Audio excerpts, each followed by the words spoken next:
மித்ரா எனப்படும் மலேசிய இந்தியர் உருமாற்றப் பிரிவுக்கு சீரான தலைமைத்துவம் இல்லாத காரணத்தினால்தான் அது தொடர்ந்து தோல்வி கண்டு வந்துள்ளது என்று அதன் தலைவர் பிரபாகரன் மக்களவையில் தெரிவித்தார்.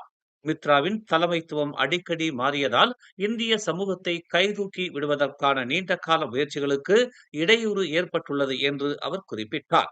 கடந்த 10 ஆண்டுகளுக்கும் மேலாக மித்ரா மற்றும் அதற்கு முன்பு செயல்பட்டு வந்த செடிக் ஆகிய அமைப்புகளின் தலைமைத்துவம் அடிக்கடி மாறிக்கொண்டிருந்தது.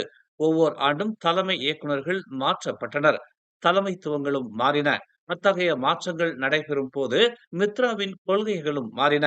ஓராண்டில் ஒரு குறிப்பிட்ட திட்டம் இருக்கும். அடுத்த ஆண்டில் புதிய தலைவர் வரும்போது அத்திட்டம் காணாமல் போய்விடும்.